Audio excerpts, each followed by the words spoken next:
no secret that you were potentially the biggest or most impactful recruit in the history of K-State. Tell us, what was it, from your perspective, what drew you to K-State? What led you to ultimately making the decision to come here?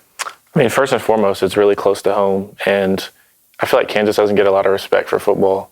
We kind of get overlooked.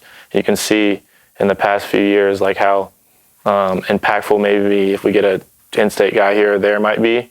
And just kind of getting up here on campus, it's really family-orientated. The coaches care about you, strength staff cares about you, everybody else in between, and academics, like whatever it might be, training staff, they all treat you like family. And I feel like whenever I did make my decision, my parents could send me up here and not have to worry about me because they knew if I ever needed anything, the people up here would have my back 100%. So. And your parents actually ended up moving up here as well, right? Right. So what's it been like to have them here? I mean, having them close. I know your dad loves to cook. I know your parents host, you and your teammates a lot. What's it like having them close nearby? It's great because, I still get those home-cooked meals. Like my dad and mom make food for me and my roommates all the time.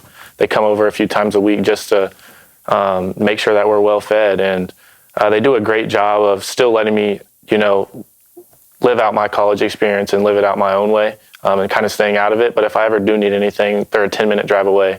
I can go over there and hang out at their house and talk to them whenever I want, and they can come in, and they really just moved down here to make my life easier and take all the outside noise away and just let me go, train and play football. Absolutely.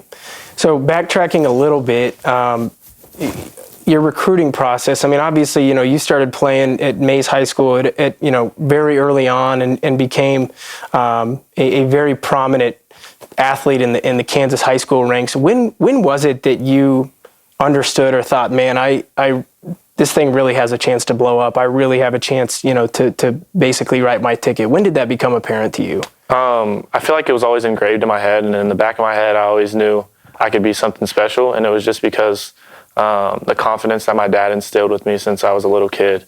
He always preached it, and he preached that confidence is key, and you have to do everything with confidence. But it really wasn't until I had picked up my first offer after my sophomore year, and it was a great experience because you're just waiting, and once you get that first one, it kind of gets the ball rolling, and things just start happening, and it went by really fast. I went to and saw as many places as possible. My parents spent a lot of money so I could travel and see all these places because we knew how important this decision was going to be, and we wanted to make sure that we were 100% sure whenever we did make the decision.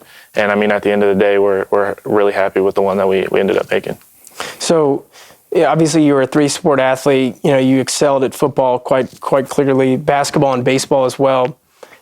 How did you juggle excelling in those 3 sports and also in academics when you've got Oregon and Washington and Notre Dame and all these big-time programs and the Elite 11, all this stuff going on externally? How are you able to focus on, focusing on academics and also on excelling in those other sports? It was hard at first because, I mean, it even got to the point where I wanted to stop playing baseball. I loved basketball. Basketball is still, I might put basketball up there with football with how much I just loved to just be on the court and play that. But it was hard because no matter what I did, I always wanted to be the best at what I did. So it was hard for me to just put down a football and pick up a basketball and just go into basketball season, because I knew in basketball season I still had to work on football because I knew I wanted to be a college quarterback. In baseball season I still had to pick up a football because I knew I wanted to be a college quarterback. So whenever I got to basketball and baseball season, I kind of just played those as I went, as the seasons kind of passed and came around. But ultimately, at the end of the day, football had just become a year-round thing for me, and I eventually knew that that's what I wanted to do at the next level, so I just put a little bit more time and effort into that one.